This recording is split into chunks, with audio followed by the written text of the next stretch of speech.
আসসালামু আলাইকুম। আপনারা সবাই কেমন আছেন?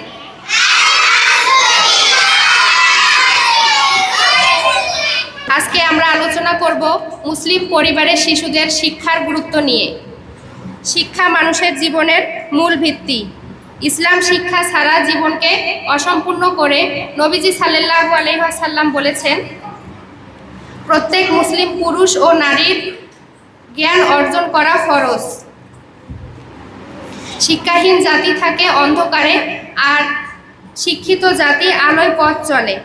তাই মুসলিম পরিবারে বাচ্চাদের সঠিক শিক্ষা দেওয়া শুধু সামাজিক দায়িত্ব নয়, বরং এটি একটি ধর্মীয় দায়িত্ব বটে।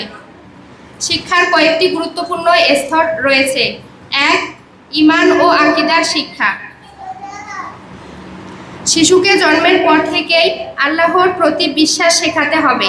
ছোটবেলা থেকেই কালিমা, নামাজ, রোজা, কোরআন পড়ার অভ্যাস গড়ে তুলতে হবে।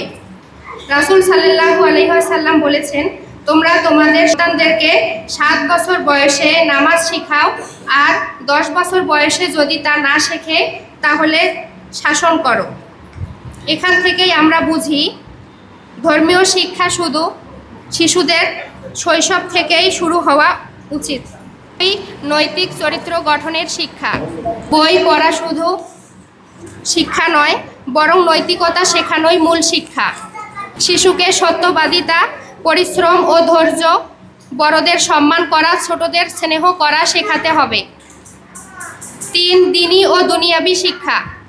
ইসলাম শুধু মসজিদ মাদ্রাসার মধ্যেই সীমাবদ্ধ নয়, বিজ্ঞান, চিকিৎসা, প্রযুক্তি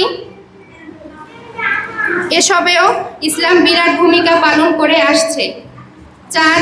অভিভাবকের দায়িত্বশীলতা। এটি সব শিক্ষার সর্বোচ্চ গুরুত্বপূর্ণ একটি স্তর। অভিভাবকরা হলো সন্তানের প্রথম শিক্ষক। পিতামাতারা যদি নিজেরা নামাজ না পড়ে, মিথ্যা বলে বা খারাপ অভ্যাসের সাথে অভ্যস্ত থাকেন, সন্তানও তা অনুসরণ করবে। তাই প্রথমত অভিভাবকদেরকে সচেতন হতে হবে এবং তাদেরকে ইসলামী শিক্ষায় শিক্ষিত করার চেষ্টা করতে হবে। ৫. শিশুদের জন্য উপযুক্ত পরিবেশ তৈরি করা। পরিবারের ভিতরে ইসলামী পরিবেশ থাকা খুবই জরুরি। অভিভাবকরা ঘরে নিয়মিত নামাজ, রোজা, কোরআন তিলাওয়াত ও ইসলামী বই পড়ার অভ্যাস করলে শিশুরাও তা শিখবে এবং প্রযুক্তি, টিভি, মোবাইলের কুপ্রভাব থেকে দূরে থাকবে। শিক্ষা নিয়ে রাসূল সাল্লাল্লাহু আলাইহি ওয়াসাল্লাম এক হাদিসে বলেছেন, তোমাদের মধ্যে সেই ব্যক্তি উত্তম যে নিজে কোরআন শেখে এবং তা অন্যকে শেখায়। তিনি আর এক হাদিসে বলেছেন, মানুষ যখন মারা যায় তার সব আমল বন্ধ হয়ে গেলেও 3টি আমল চলতে থাকে। ১. সদকা জারিয়া, 2. উপকারী জ্ঞান এবং 3. নেক সন্তানের দোয়া। তাই সন্তানকে নেক বানানোই পিতামাতার জন্য সবচেয়ে বড় সম্পদ। মুসলিম পরিবারে সঠিক শিক্ষা পেলে শিশুরা আল্লাহভীরু, দায়িত্বশীল ও নৈতিক মানুষ হবে। সে সমাজে একজন সৎ নেতা, শিক্ষক বা আলেম হিসেবে দেশকে উপকৃত করবে।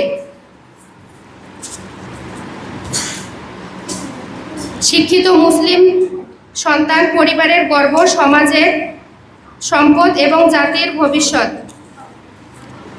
আজকের শিশু আগামী দিনের ভবিষ্যৎ। আমরা যদি শিশুদের ইসলামী আদর্শে এবং আধুনিক জ্ঞানে শিক্ষিত করি, তারা কেবল নিজেদের পরিবার নয়, পুরো সমাজ ও দেশকে উপকৃত করবে। তাই আসুন আমরা নিজেরা ইসলামের শিক্ষা মেনে চলি, সন্তানদেরকে দ্বীনি ও দুনিয়াবি জ্ঞান দেই। আল্লাহ আমাদের সবাইকে সঠিকভাবে সন্তানদের শিক্ষা ও চরিত্র গড়ে তোলার তৌফিক দান করুন।